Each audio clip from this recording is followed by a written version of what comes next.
Hello, नमस्ते. कसे आहात सगळे? मस्त ना? मी पण छान आहे. आज आपण एक खूप महत्वाचा विषय घेऊया. आपण सगळेची मेजॉरिटी ऑफ अस मध्यमवर्गीय आहोत आणि मध्यमवर्गीय लोकांचं काय चाललंय माहिती आहे का? दिवसेंदिवस ते आणि गरीब होत चाललेले आहेत. काही एक्सेप्शन्स असतील, पण मेजॉरिटी मध्यमवर्गीयांची परिस्थिती आणि खालावत गेलेली आहे. ते आपण पहिलं ह्याची कारणं बघूया आणि ही परिस्थिती बदलायची तर आपण काय करावं तो आपण बघूया. पहिली गोष्ट काय झाले माहितीये का? हल्ली प्लेजर फर्स्ट पे लेटर असं झाले. हप्ते नका होईना आधी घ्यायचं, तर आयफोन असेल आणि काही असेल, नंतर हप्ते भरत जायचं. पूर्वी कसं होतं, आपल्याकडे पैसे साठल्यावर आपण कुठलीही वस्तू घेत होतो. आता तसं नाहीये. अहो, काही मुलं मी बघितली, त्यांचा पगार आहे 20,000, त्यांच्याकडे लाख रुपयाचे मोबाईल आहेत. विचार करा.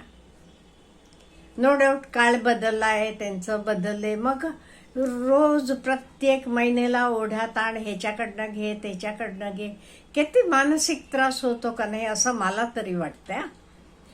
आणि ह्याच्यासाठी आपली माणसं खूप त्रासाला बळी पडतात. मानसिक त्रास असतो. मग मानसिक त्रासामुळे तुम्हाला माहित आहे फिजिकल काही होऊ शकते. आता एक मजा सांगते. एक कंपनीवाले इंडस्ट्रियलिस्ट सांगत होते. ते सांगितलं म्हणे, आपले कंपनीत आपण प्रत्येक माणसाचा 10% प्रत्येक महिन्याला आता पगार कट करून घेतो आणि 12 महिन्यानंतर तुमचं जे पगार जमलेला आहे त्याला 20% कंपनी घालेल आणि तुम्हाला वर्षाच्या अखेरीला परत देतो. नाही म्हणाले, हो आत्ता 10% कमी होते की. अहो, पुढे तुम्हाला वर्षाअखेरीला 20% ते भर घालून मिळणार आहे. हे तर विसरले नाही. आत्ताच आम्हाला खर्च आहे, खर्च आत्ता आहे, अमुक आहे तमुक आहे असं चाललेलं होतं. म्हणजे लोकांचं काय झाले, प्लेजर फर्स्ट पे लेटर. आणि हे सगळे इवन तुम्हाला कार्ड म्हणा, ह्याच्यावर त्याच्यावर फुकट कोणी देते का? हो, नाहीये. त्याच्यासाठी तुम्हाला माहित आहे व्याज तुमच्याकडनं घेतला जातो. आणि त्याच्याशिवाय आपले मध्यमवर्गीय लोकांना वाटायला लागले माहिती का, ऍक्च्युअली ते श्रीमंत नाहीयेत, पण त्यांना मी श्रीमंत आहे असं दाखवायचं जास्त झालेलं आहे. म्हणजे ऍक्च्युअली मी नाहीये, पण मला दाखवायचं आहे म्हणून मी काय करणार आहे, आयफोन घेणार आहे, अगदी पॉश गाडी घेणार आहे, सगळं कर्जावर. आणि उलट हे श्रीमंत लोक काय करतात, ते कधी असलं दाखवत नाहीत. ते आणि कशात इन्व्हेस्ट करू आणि कशात ना मी इन्कम मिळवीन, हा त्यांचा विचार असतो. तर हे मध्यमवर्गीय किंवा मी गरीब पण म्हणेन लोकांना, त्यांना वाटते नाही लोकांनी मला श्रीमंत म्हणावं म्हणून अगदी हायफाय फोन, हायफाय गाडी, अमुक तमुक. अहो, तुमच्या त्या वस्तू बघून कोणी तुम्हाला श्रीमंत गरीब म्हणते का? हा कशाला विचार करता? तुमचं तुम्ही आनंदात कसं राहता हे आधी बघा ना. तर प्रत्येक महिन्याला एवढं कटिंग होणं, हे होणं, तुम्हाला आनंद मिळत असला तर ठीक आहे. तुम्हाला डोक्याला त्रास होत असला तर मात्र हे बरोबर नाहीये. आणि हे गरीब लोकांना काय वाटते माहित आहे का, लोकांनी त्यांना गरीब असं मानू नये, असा विचार करू नये. लोकांनी गरीब, ऍक्च्युअली ते गरीब आहेत, पण लोकांनी मला गरीब म्हणू नये. मी श्रीमंत आहे म्हणून सगळ्यांना समोरच्यांना दाखवायचं, शो ऑफ करायचं, हे त्यांचा माइंडसेट असते.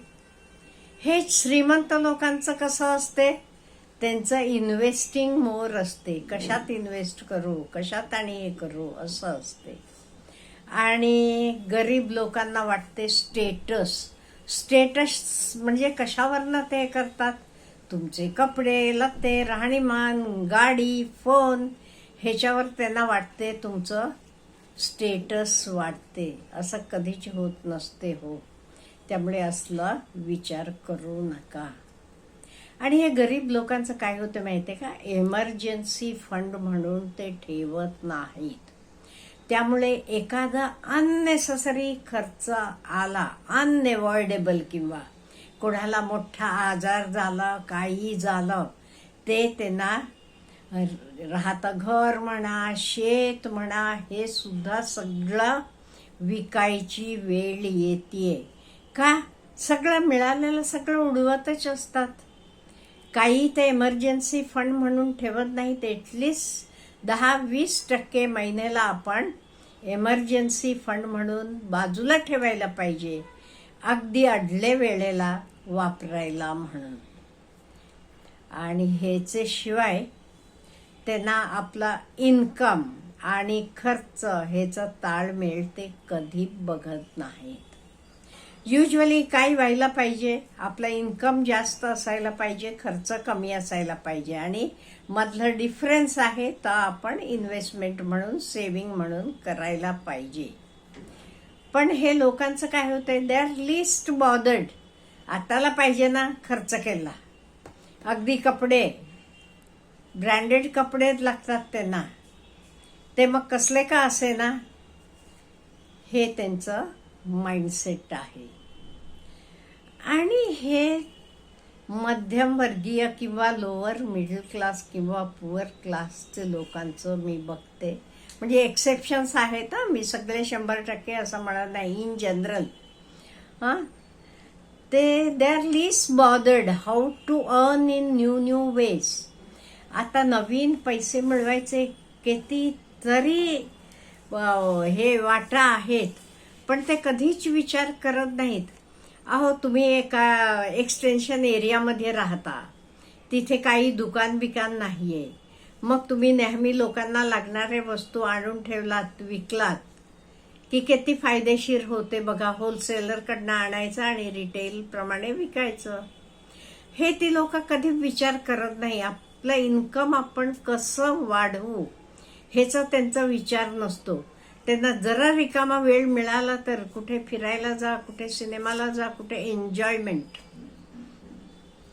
त्यामुळे इथे कुठेतरी गडबड होते असं मला वाटते. एटलीस्ट यंग मुलांनी जी आत्ता मिळवायला लागलीत, आता तुमचा खर्च कमी असतो, त्यामुळे आत्ता तुम्ही जास्तीत जास्त सेव्हिंग करायला पाहिजे. म्हणजे हळूहळू तुम्हाला ते पैसे वाढत जातात आणि पुढे तुमचं खर्च वाढेल तेव्हा तुम्हाला काही टेन्शन येत नाही.